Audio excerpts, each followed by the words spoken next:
Hello and welcome to YHTV's Trinity of Life. This is episode 50. I'm Christina Suzuma, your host for this program.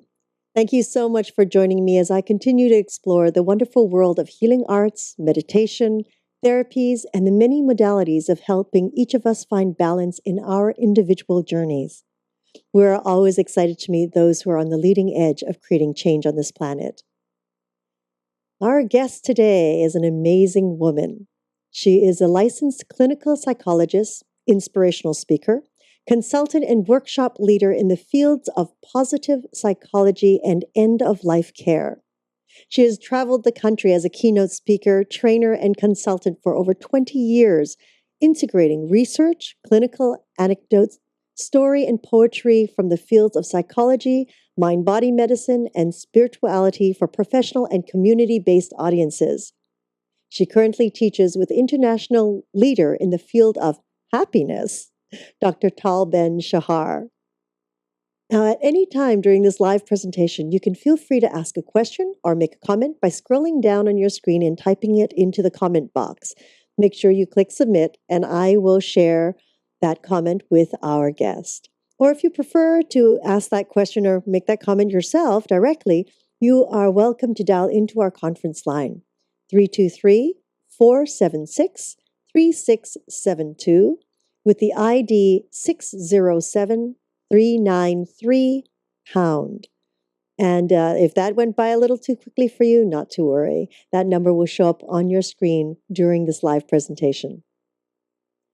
I would like us all to welcome, and we are so honored to have with us, Dr. Maria Siriwa. Hello, Maria. Hi, Christina. How are you? Good. Welcome to our show. Thank you. I'm thrilled to be here. So, Maria, I know that you've had such a wonderful, long weekend. Very right. full. And thank you for taking this moment with us. Can you share with our audience a little bit of your background and where you're from and how you came to be where you are now? Absolutely.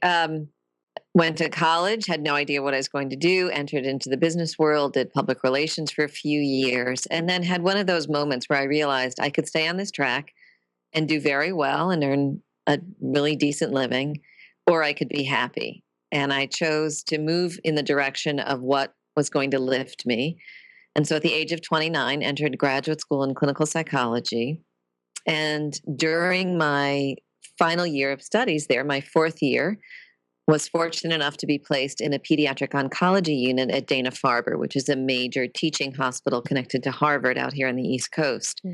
And that year changed everything for me. It was the opportunity to be in the presence of extraordinarily resilient and brave young souls and their families as they face death head on.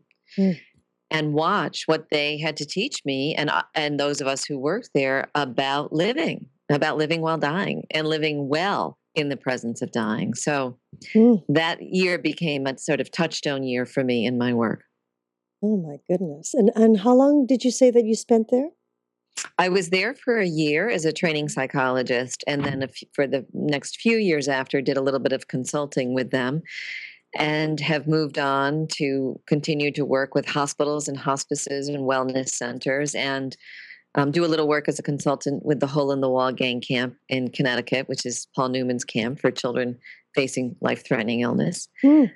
So in addition to the positive psychology work that I do in the world of happiness and thriving, I continue to stay connected to this world of living well while dying. Well, but they go together so well. They are just ends of a spectrum. Ends of a spectrum. Well, I would love for you to share with us. I mean, what does it mean to live well? What does it mean to live authentically? I mean, you hear that. I mean, they're words, and I would say, most everyone would go, yeah, okay. But, sounds good. Yeah, that sounds good. Okay, yeah. I can live authentically, but really, what does it mean? At its core, authentic living means that we are being true to ourselves, that we are self-authoring ourselves into our life, into our days.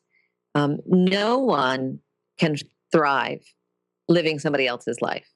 So, in order to have any kind of uplift, a sense of flourishing, a sense of being home on this planet, we have to be living our life. And authenticity is about self authoring, it's about living a life that's congruent. And what that means is that how we think and feel and what we value lines up with how we actually behave.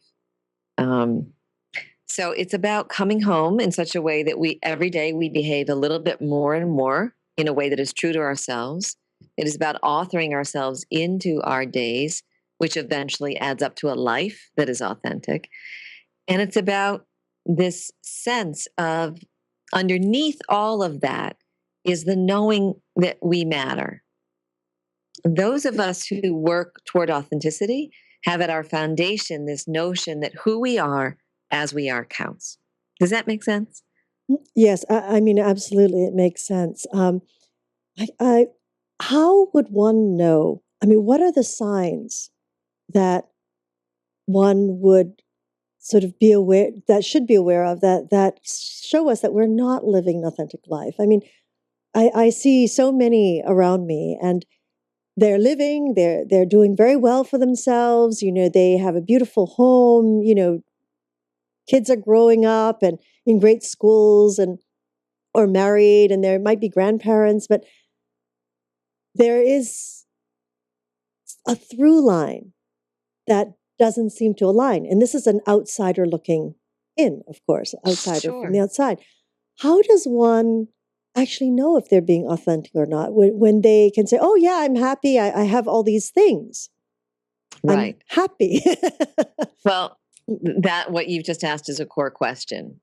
We know that we're not living a life that is true to ourselves in a couple of different ways. One way in which we know is we're chronically unhappy, even when the externals seem to be the perfect setup for happiness. So, chronic unhappiness, often chronic illness, chronic strain on the body, physical symptoms that just don't go away, a sense of constant stress. That can point us into the knowing that we really are not lined up with what we need, what we want, what's true for us. Um, People talk about, and I remember this from earlier times in my life, waking up in the morning and feeling like the entire day was going to be gifted to other people and other people's agendas. And at some point, that becomes just not okay. And we live in this difficult time of transition where we're constantly saying yes to things that don't nourish us and no to things that do. And we find ourselves, it's as if we're gritting our teeth through our days. So, any of that chronic strain, chronic unhappiness, the sense that other people matter more than we do, those are all symptoms or signs of not really being true to ourselves. Go ahead. We're both about to say something. Yeah, I could just keep talking. So I wanted to give a pause there. So, for example, with your studies and the way you've integrated mind body techniques, etc. So the in the psychology portion, if a person's not true to themselves, it does manifest in the body. I mean, that is a belief, and it is a scientific fact. Without question. Mm. Without question. There's a beautiful new field of medicine that's emerging now called narrative medicine, which is training physicians and nurses to learn how to hear the story of the patient. And the basis of that entire new field is that in the story you have the clue for the illness. And the clue is often about this disconnect between what is truly nourishing for a person and what is not, or what one hopes for oneself and the reality of the life one is living. So it absolutely manifests in the body. Inauthenticity is illness. It will show up as illness. And what about those that might be suffering from like depression or sleeplessness, or and like they might not have had any of these symptoms before, in their earlier years, and then suddenly it kind of creeps in. And you hear a lot of people go, well, I'm getting older, I don't need as much sleep, and my body just kind of wakes up in the middle of the night, or I can't get back to sleep. Sure. I mean, we are physical beings and we go through phases in which our anatomy, our physiology will have an impact on us. If you're heading into menopause, for example, your sleep rhythms are going to probably change. Your hormone levels are going to change. That's going to have an impact on how you experience yourself in your body. And if you've done all the looking at the physical causes and you're still left with a wonder about, why am I still not feeling well? Why do I have low energy, low vitality? Why can't I sleep? Why am I constantly restless, under strain? Why do I have chronic jaw pain, neck pain, headache?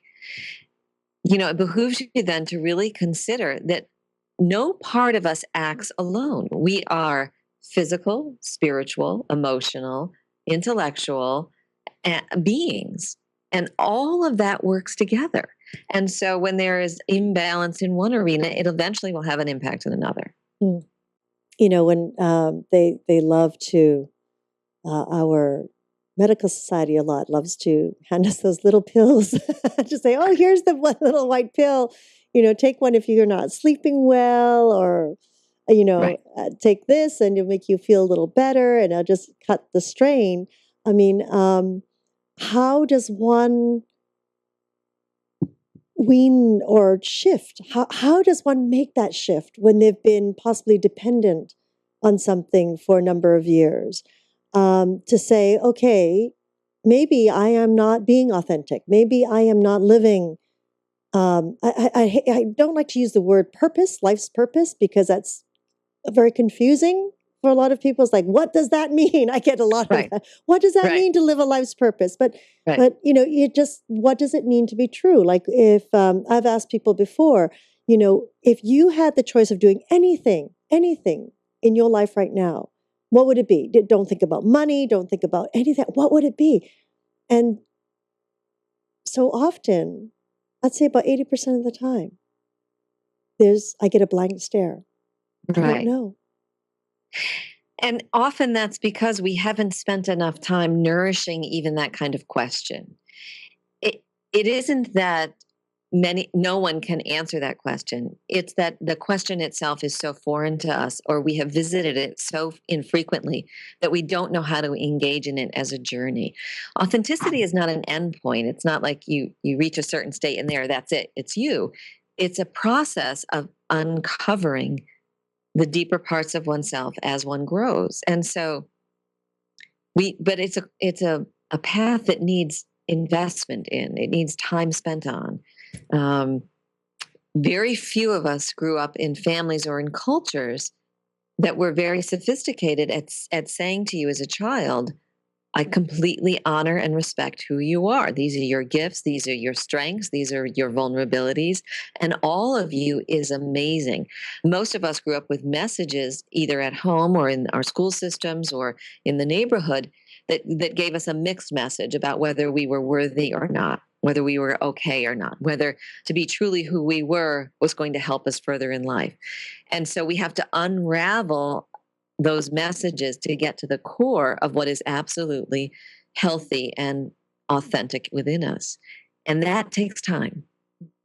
And to get back to your earlier question, the clients that I work with, my students, the colleagues who I spend quite a bit of time with in this question, there's usually a knowing inside. It can be a tiny, tiny voice, but there is a knowing that pushes us to say, you know what, those pills worked for a while. I really don't want to depend on them any longer. I'm going to try something else. Or, that's an easy solution, but it's actually not the solution that is most energizing for me. What else is going on out there? And then we begin to pay attention to others who seem to be living an authentic life, which usually translates as a life that's full of vitality, health, happiness, and a kind of sense of, I'm in this with life. I'm in it together.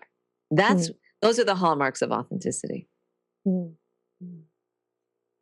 It's making that shift and that awareness and wanting to actually spend the time to unravel what has been created, really. There was some interesting research done back in the 80s on women who read Harlequin romances. And what was discovered is that the value of reading those chronic formula novelettes that everybody knew how it was going to end was not that they were reading it hoping for like a great surprise, or not even that it was escapist as much as what it was for many of those women. It was the only time during the day that they allowed themselves to be totally there for themselves. So it was the 20 minutes that they could just dive into another reality. Well, imagine however we escape in life, and we can escape in really positive ways. We can escape by constantly volunteering, by constantly caregiving, by constantly working. Imagine if you took a step back and said, perhaps all of this energy that's going out is about me not coming here and finding what's true for me. Because the beautiful irony is, the more authentically we live our lives, the more energy we have to go back out into the world and do whatever it is we're here to do. I was going to say, that's starting to sound like me. And Yeah. I went, but wait a minute. I am doing what I love to do. And I am as well. And there's nothing more fulfilling than being at home with yourself. And again, this is the other thing I want to make sure we say is that authenticity is not about perfection. It's not like if you're authentic, you are there and you are like on top of some pedestal somewhere. Authenticity is about being real. It's about having all of the parts of you at the table. You know, the worried part, the frightened part, the angry, the jealous, the bitter, the slow, the fast, all of it at the table, so that all the voices get to participate and you get to choose which voice you're going to lead from. But at any one moment, all of you gets to exist. And you can try any one of them. And you can try. You can choose who you bring forth because you've allowed them to live. You've allowed them to participate. Mary Oliver has this beautiful line in one of her poems, you do not have to be good. That's how she starts. You do not have to be good, right?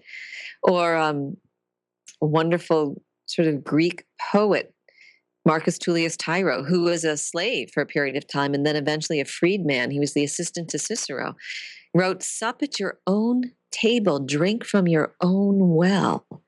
Right? When we drink from our own well that is authentically ours, there's enormous vitality there. Beautiful. And to bring that back to the death and dying world, when in our culture, because of the tremendous and freedom and opportunity we have in our culture, and because we do not live in a culture where, people will actually kill us for being of a particular nationality or tribe or ethnic group, as we get ready to die, the longing to have lived a truer life becomes profound. And so what I find with almost everyone who has been diagnosed with a life-threatening illness is this immediate clarity that whatever time we have left, we are going to be there for ourselves in the healthiest ways possible. Beautiful. And do you find that with the children that you work with as well? I mean, children are all, I always say children are Zen masters. It's hard for them not to be authentic, direct, right in your face. They're going to say it like it is. And I truly believe I work with children every morning, serving them breakfast and, 5 and 6 year olds. And I love it because they are in your face. And there's just such a authenticity, really, with most of them. There is. The beautiful gift, particularly of younger children, is their innocence, which provides no filter. And in that innocence, they feel free often to bring themselves fully on, whatever that looks like. Pink tutus, blue stripes, plaids, tattoos on their forehead. It doesn't matter. I'm bringing it all kind of thing. As we age, those messages from society and sometimes from our families begin to impede that shape us toward what we think is the way to be loved. Authenticity is a risk because it means that as you stand in your true self, you run the risk of not being liked or loved by those who liked the old you, which was a more narrow version of yourself, right? And so children often don't run that risk because they just assume that they're going to be loved because the world is just a beautiful place to play in for them. Many children, not all, but many. And so one of the things that those children at Dana-Farber, my first set of patients, taught me was the remarkable capacity to love themselves in their lives, even with a diagnosis. Adults, we get a diagnosis, we go right into judgment. What did I do wrong? What's wrong with me? How did I fail? How did my body let myself down? We immediately begin to make it worse by making ourselves feel bad about the diagnosis. Children don't do that. Mm-hmm. And so is it, do you find that there is a different sense of ease working with them as opposed to an adult? I'm not going to say that because, children, teenagers in particular, can be really challenging. The ease is in what they bring, that they often just bring themselves flat on, just straight up. There's just no pulling punches. It's not always easy for the clinician or the practitioner to know how to respond to that in ways that they're healthful. So it's quite challenging. And at this stage in my life, I do mostly work with adults now, and it's just everybody, it's a different kind of challenge. With adults, it's about breaking down old patterns of thinking and habit that have caused them to think that they're not okay as who they are. And with children, it's about honoring who they are and helping them make wise choices in their behavior anyway. So it's really, it's a dance. It's a dance. And the beauty is, the more I'm at home with myself and my vulnerabilities and my foibles and, my eccentricities, the more I can honor that in the people that I work with. The more it's absolutely okay for them to be who they are, because there's no barrier between us. With your integration of the authenticity and then working with people who are under some illness, have you seen the illness shift in the means of they may be on one path where, they are basically towards their transition, and through your work with them and connecting with being more authentic, have you seen that their path changes, that their life might be prolonged, or that the illness or whatever disease that they might have or been diagnosed with starts to, the numbers or starts to shift in their bodies? I would, yes, and I would frame it more broadly. I'm only one piece in a puzzle. What happens when we are given a diagnosis is that not only do a number of new kinds of people come toward us, the experts and so on, but we also are given an opportunity to be with ourselves in a new way. And so where I see the shift happening in terms of a reversal of the numbers, the platelets, the white blood cells, the red blood cells, et cetera, the cancer cells, has to do with those patients who literally stand themselves in the moment and choose for themselves what is going to work for them. It doesn't always ultimately mean that they become healed, but it does mean that a part of them heals enough that it creates the opportunity for more and more positivity to come into the whole system. And so that for some patients, that means choosing alternative methodologies predominantly and a little bit of modern traditional medicine. For others, it means choosing traditional medicine and going to prayer group. For others, it means none of the above. And, I had one patient say, I'm not doing anything until I fix my garden because I'm a gardener. And Bernie Siegel tells a similar story in one of his early books, Love, Medicine, and Miracles. So certainly in my best capacity, in our best capacity as caregivers, when we create the environment for a patient to be absolutely true to who he or she is, we create the opportunity for more positive things to happen. Whether that is it's certainly not the only factor, but whether it's the direct factor to a reversal, I can't tell you. Yes. It's just just watching and seeing and how the body, mind, spirit is so connected. Of course, I mean, you can't break that. That's the Trinity. That's right. Right? That's right. That's right. And it's the balance between all three, and the strong balance between all three. That it's so interesting to hear you say that one person's chosen to do the traditional form of medicine and going to church every day or doing something that just rebalances that part of that Trinity within them. Right. Absolutely. But I love the gardening, though. Yeah. Yeah. There was a woman I met in Italy, maybe 5 years ago, who had been given 6 months to live 7 years prior with a terminal brain cancer.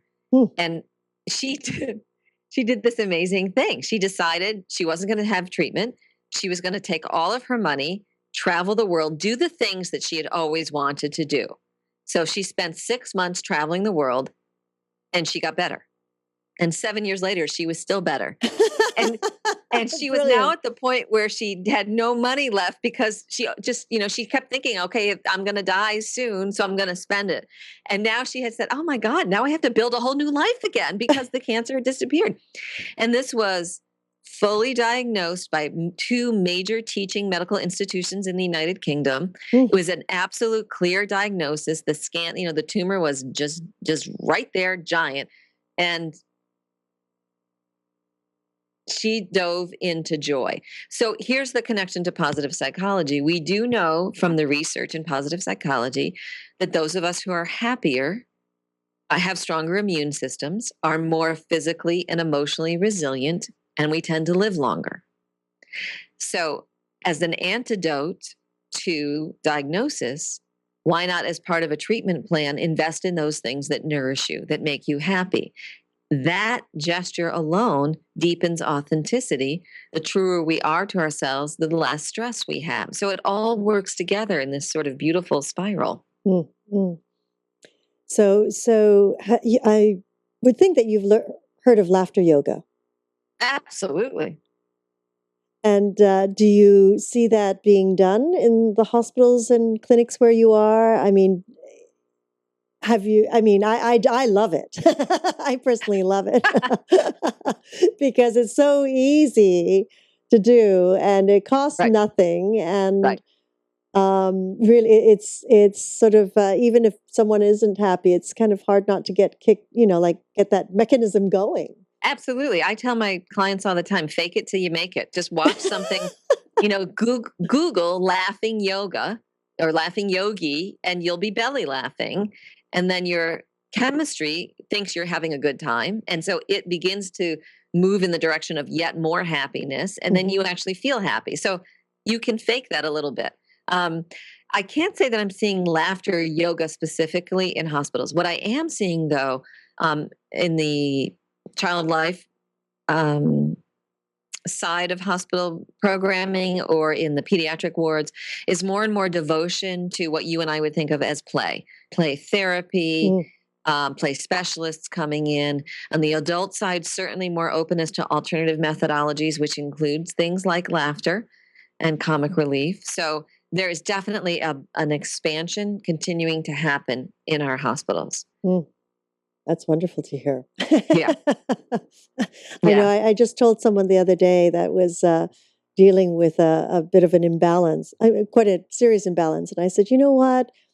You're always watching these intense shows about, like the very intense series and everything. Will you turn that all off, please? And just rent a bunch of videos that will make you laugh. Just lighten up everything, lighten up the load. Right. And I know that there is a gentleman out here in LA area that was diagnosed with cancer, and he was a very wealthy person, etc. And when he was diagnosed and was only given a certain amount of time to live, he packed it all in and said, "Fine, well, there's something wrong," and he focused on, again, renting all these different things that made him laugh, like videos and shows and everything. And it turned it around, like this woman that you said in Italy. And now he actually hands out cards that says smile. Oh, beautiful. So now he pays it forward. He He pays it pays forward. the return of the gift of life forward. Right. Yes, Beautiful. yes. So, Absolutely beautiful. yeah. What all of this comes down to, Christina, is Mhm. the remembering that the one thing we have control over is who we are in our day. That's it. Pretty much everything else is out of our control. What's going to happen tomorrow, what people around us are going to do, what our bosses are going to do, our colleagues, our friends, our family, the weather. It's not in our hands. Mhm. What's in our hands is who we are in the moment, which is the day, the present day.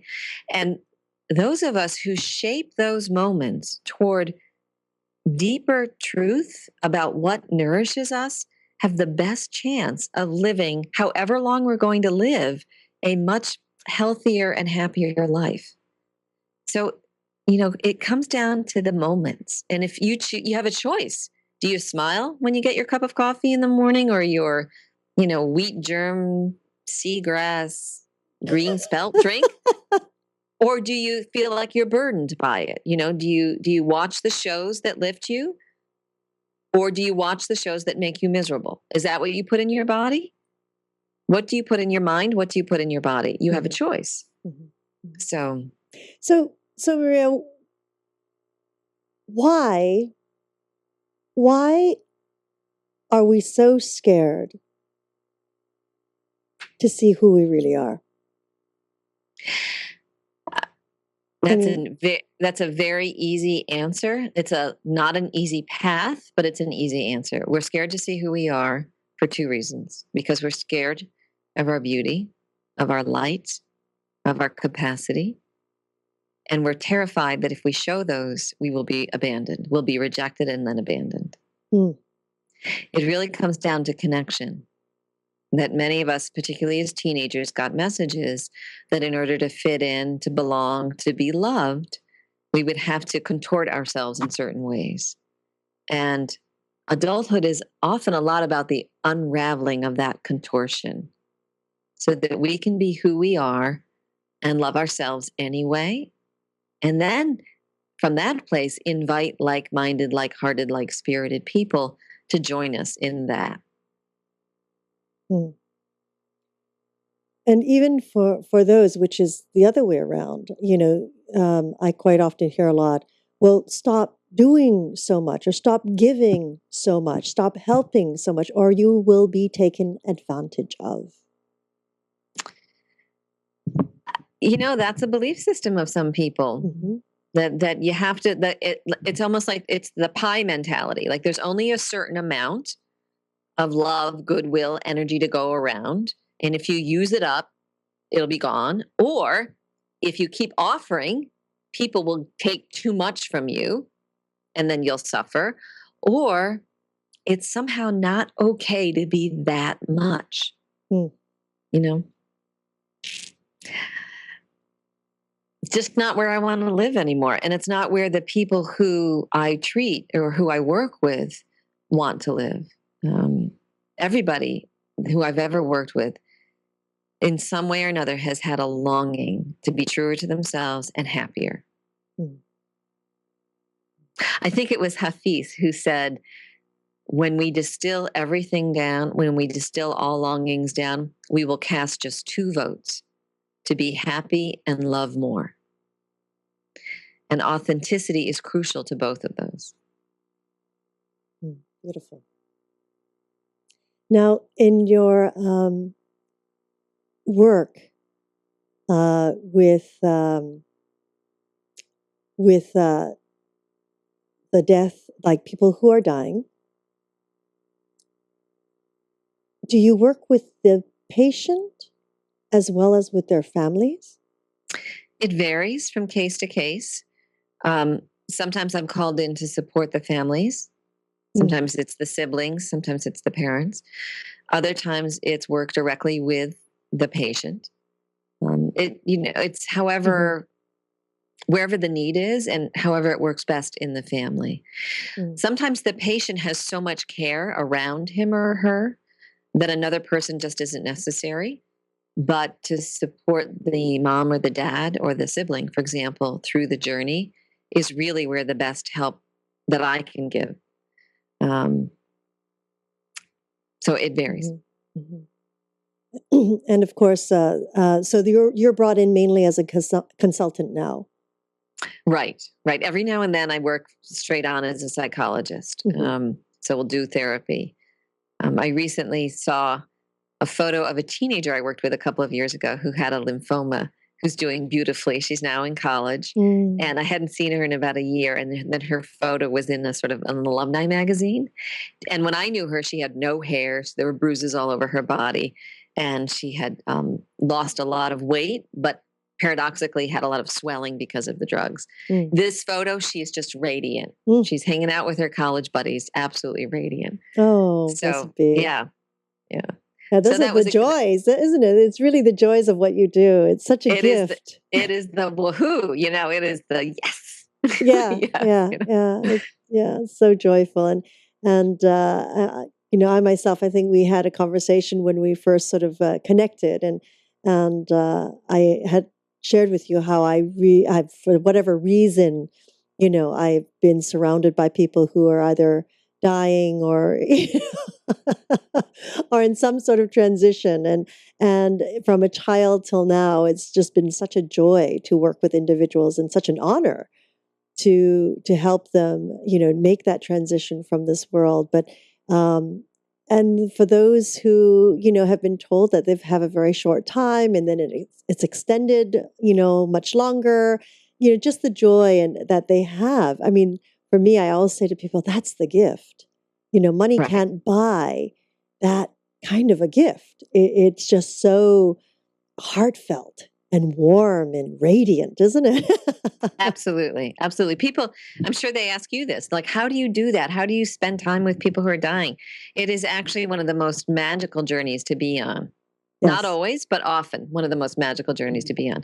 And I also feel, and do you feel this way too? I feel like in every instance, I'm given incredible life wisdom from Oh, them, from yes. their experience. Oh, yes. And even if they're in a coma state, even, and they're not verbally, like people will say, well, how can you spend so many hours here? And it's like, oh, we're communicating on an energetic level. That's right. That's right. Yeah, it's That's almost like right. a download. The computer, you just plug it in and Right. But it is amazing. And also working with the teams of people that you had mentioned is like being a part of a team of people who is assisting the individual there. It is magnificent how it's a dance, as you say, even with the medical personnel that are present. It's beautiful, the way everyone's giving. There are a few things more potent and meaningful than watching an entire team move together on behalf of someone else. I don't know if you have spent much time in the last day or two watching the videos from what's happened in Boston, but everyone I've worked with and spoken to in the last 24, 48 hours has commented on the moment of the bomb and the smoke, and then the sight of people rushing toward, moving toward.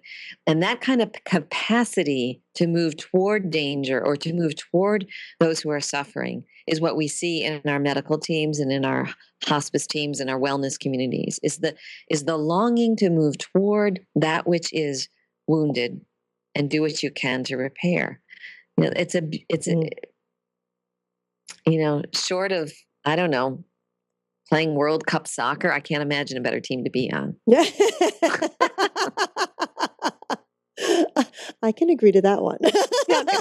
Fair enough. So, Marian, you continue to work with the death and dying, but right now you are also working with an incredible group of individuals on the other end of the spectrum. Sure. Can you share with us a little bit about that? Sure. I've had the great honor to be invited to teach with Tal Ben-Shahar, who's one of the world's leading psychologists in the arena of positive psychology, specifically happiness. And together we are helping to co-lead a program through Kripalu Yoga Retreat Center in Lenox, Massachusetts. It's a 10-month blended learning program, a certificate in positive psychology.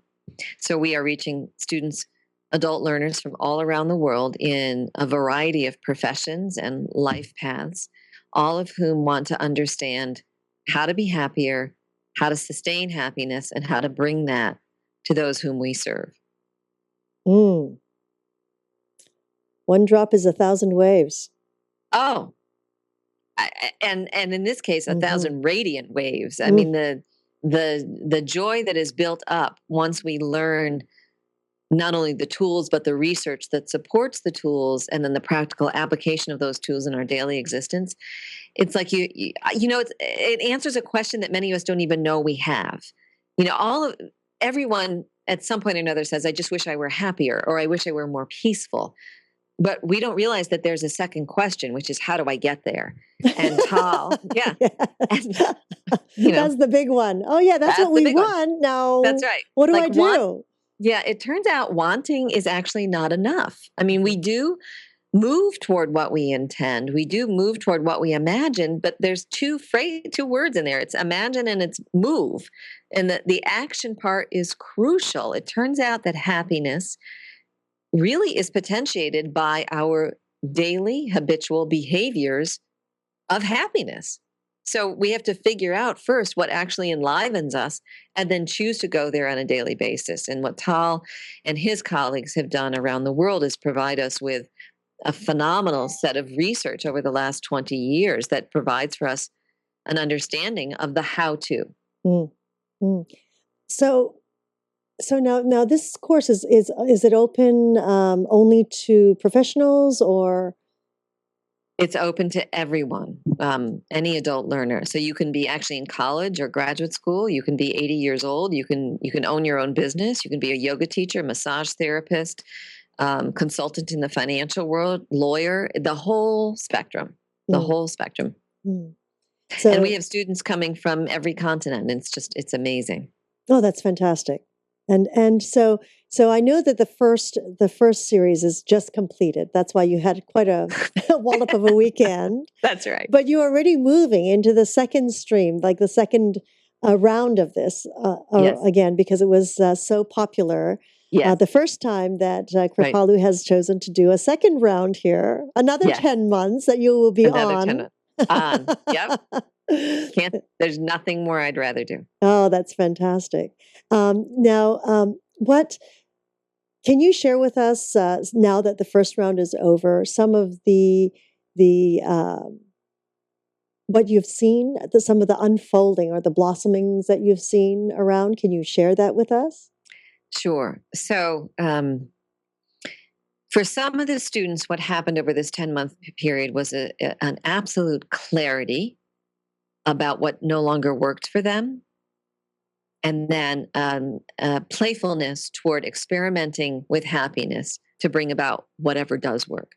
So we saw that with parents who were struggling with their children and how to work with their children in such a way that they elevated the children's strengths and their capacity instead of focusing on what was constantly wrong between them. We saw it in business professionals who understood that managing teams is that you have an opportunity when you manage teams to ask questions that actually elevate the team. So to inquire about what was working, when were you your best in this position, what made this really move forward for you in the past, and how do we mine the past for the positive and bring that into the future, again, as opposed to constantly focusing on what was wrong or where the vulnerabilities were. We saw it, and there were some wonderful professional men who came into the program who were absolutely clear that this was going to be about how they were going to be better managers or executives or team players. And they left at the end of the 10 months just absolutely astonished at how it opened their hearts. Mm. And then the other was true. We found people who had signed up for the class just because they wanted, as they said, just because they wanted to be happier, like in their own skin. And suddenly they have this vitality to go out and develop 6-week training programs for children at risk in their community. So they've moved now into the professional arena out of the experience of having stepped into the well that is truly theirs. Mm. So, every side of the spectrum of life was elevated through this particular experience. And I have to say that Tal is absolutely brilliant, and the research supports his brilliance. He's an absolute genius at putting this whole curriculum together and weaving in the best of science and experience now. So the material is there. And what makes a tremendous difference is that we do this together in groups. We now understand that sustainable positive transformation is best achieved when we do it with another person or a group of people. So this kind of blended extended learning is actually quite potent in this arena. And it is also, if I may mention, that it's the first time that it's also most of it's being presented online. Right. Right. So we do get together for a week in the beginning, and we break into small groups, and those become our work groups over 10 months. But most of the learning during those 10 months is online. And how did that feel for you to actually, 10 months is a long time. I mean, it's really not long, but a long time for a course to be taking place. And for you, who is working very directly with people, with most of your career, how did that feel for you to do this online? It was very funky at the beginning. I had no idea how this was going to work out. And most of my student contact would be through email or through Skype every now and then, or through phone calls. And I don't do therapy over the phone. So I thought, well, how is this going to work over the phone? And it turned out to be fantastic. Because the level of engagement for someone who signs up for a 10-month blended learning program is deeply engaged. And the level of engagement and motivation was so high that we were able to get stuff done through the technology that I didn't know would happen. So the consulting piece really proved to be really successful in this way. I have to tell you, though, I'm so delighted that we had a week together at the beginning and a week at the end, because at the heart of it for me personally is relationship. So to be able to be in relationship with these students and watch them shift over a 10-month period was amazing. But there was another great gift that I want to tell you about, and this goes back to authenticity. In order to model positive transformation as one of the faculty, we devised this program called a 30-day challenge, in which every 30 days I would set a challenge, a happiness boost challenge for myself, and then blog about it at night. And any student who wanted to be part of the challenge or part of the blog was welcome to.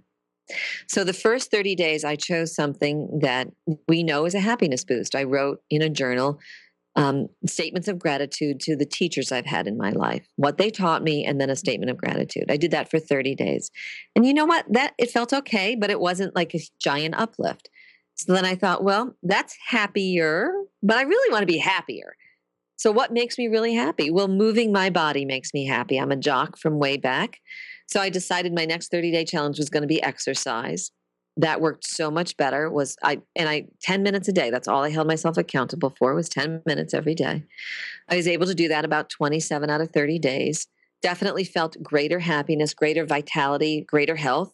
And then I thought, well, gosh, am I allowed to be even happier than that? So decided to tweak that to even greater happiness, because my deepest happiness in exercise is actually dance.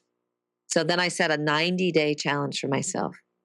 Well, 88 out of 90 days, over the last 90 days, I've danced. Sometimes 10 minutes a day, sometimes a half an hour, sometimes 45 minutes. And that, Christina, that simple action of having, 10 minutes a day devoted to something that brings me joy changes everything. It changes my neurochemistry. It changes how I see the world. It changes how happy I am when my children wake up in the morning and I'm driving them to school.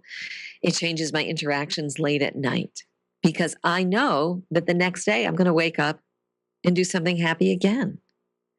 And as hallmarky as that word sounds, happy, it is profoundly important. It brings health and well-being and strength and resilience. And it turns out it also brings success in the world. So it wasn't just about, watching them evolve. It was also about watching me evolve into deeper and deeper commitment to the things that truly deeply lift me. The one thing that strikes me about this 30-day challenge, it's so simple. Right? It is so simple. It was like when when the first time I had interviewed someone about Ayurvedic medicine, I'm going, oh, I've heard this and I've heard that, and it sounds so complicated. And she just said 3 things every day: lemon water in the morning, massage your feet at night, and Right. there was one more thing, and I think it was about some washing in some way. I said, oh, I can do that. Yeah. 3 Yeah. years later, I still have my cup of lemon water in the morning. Beautiful. Do you know? Beautiful. Yeah, absolutely. And Absolutely. it's we all this pace of the world has become faster and faster. Time is going by faster and faster. When I see children look at me and go, wow, that month passed by, I look at them and go, oh. When we were growing up, it was like, wow, when is this month going to be over? It's Right. long. Now Right. time is sped up, Right. and people are looking for the 5-minute fix, the 3-minute fix. And what you've just given us in just this last few moments is the first simple steps to reconnecting. Right. Right. And with those steps, the hard thing is not the steps. The hard thing is not knowing what's going to make us happier. Often we already know that. It's the choosing to practice it daily. It's Mhm. the choosing to be in it with someone who can support us. The research demonstrates that we do much, much better if we make these transformations in connection to others. So an accountability partner, a group that we're doing it with, our community. It's the reason why, those AA groups work beautifully, is that no one is in it alone. You are always in community in those programs. And that knowing has proven to be true from a scientific point of view. So the steps themselves are simple. The application of the step is where we get caught up, and we find that we do better when we're in community doing that. And when we're really clear with ourselves that small change on a daily basis will lead to big transformation. Mm. It's when we try to do these big, complicated transformations all at once, where I'm going to eat differently, exercise every day, do my gratitude practice, write in my journal, meditate, be kind to my children, practice appreciative inquiry in my work, like, Stop. right. Yeah. Right. Yeah, whoa. Yeah, that's yeah, I like the dance every day. So are you going to continue that? I am. It's going to be a month before I meet my next group of students, and so I'm not blogging, but I'm totally committed to doing it every day in the interim, as if I matter. As if my life matters. That, to go back to that authenticity piece, being true to oneself means standing in the center of your day as if you count. And what I have figured out is that me counting doesn't mean that other people don't count, or that it means that I count more than anybody else. It actually means that I'm in it with everybody, that we're in the dance together. And that's what we all want. We all want to be in the dance. And because I have the capacity to say, well, my needs matter, maybe not more than yours, but at least as much as yours, then I give you permission to have your needs matter as much as mine. And in this way, we sort of lift each other. Mm, mm. Beautiful. It really goes across the board. I mean, in all that we do, if our core and we are strong individuals, we're able to boost others, and that reciprocation is that gifting, that paying it forward and that gifting back. I always say it raises everything to a whole nother level in life. Yes, that's right. That's right. John Milton said centuries ago that, we can make a hell out of heaven or heaven out of hell. And it turns out to make heaven out of hell, and, life is suffering. People are diagnosed every day. Bombs do go off, floodwaters rise in, towers do fall. In the presence of that reality, that knowing, how do we make a heaven out of that hell? And in order to do so, it behooves us to consider that we are a part of heaven, that we are divine, worthy, important. Whatever word you want to use, whether it has a spiritual connotation or not, that we belong in the heaven that we can create in this world. Mm. It's Let's be that. Yes, ma'am. Let's be that. Maria, we're coming to the top of our hour. Is there anything that you'd like to share with our audience? I would love for them to know that it's possible, that whoever is listening, at whatever point you are in your life, whether life has become extraordinarily heavy, whether you're currently in recovery from a diagnosis or just received a diagnosis, whether life has gone along swimmingly and then suddenly shocked you in some way, or whether you're just kind of ambling along fine, like I'm fine, I'm fine, I'm fine, I'm fine, I'm fine. No matter where you are in life, that it is absolutely possible to change your life toward deepening happiness, deepening authenticity, and a sense of well-being such that you feel like you're in the dance together. There's so much good information out there and so much research. I hope that as people listen to the program, they feel comfortable to be in touch with Christina and all the beautiful things that she offers. And, through my website, however I can be of help in assisting you to take that next step. There is no other greater gift for me than the opportunity to be in it with each of us as we're growing. So thank you for this opportunity, Christina, and more than anything, to let people know that it is absolutely possible. Maria, would you like to share your website with everyone?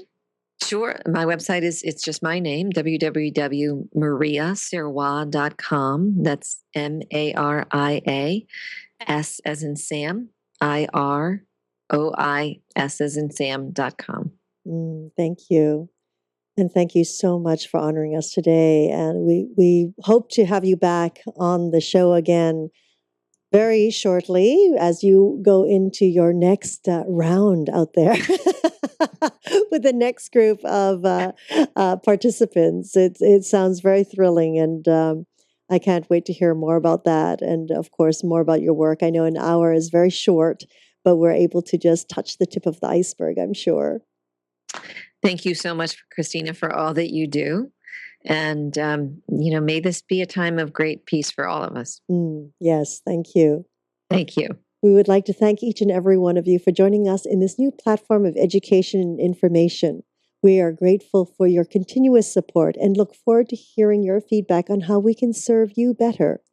We invite you to join us live on Tuesdays for Magical Medical Tour at 10:30 a.m. Pacific Time, 1:30 Eastern Time, Wednesdays for Trinity of Life at 11 a.m. Pacific Time, 2 p.m. Eastern Time, followed every other week with Flowing into Awareness with Anatara. Until we meet again, namaste.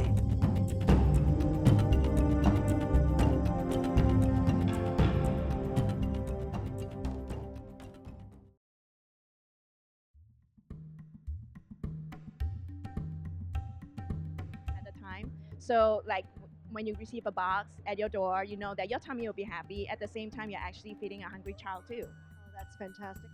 Because each day, I see people who are in circumstances, they're moving towards the end of their life. And so that provides me each day a reminder of how blessed I am, how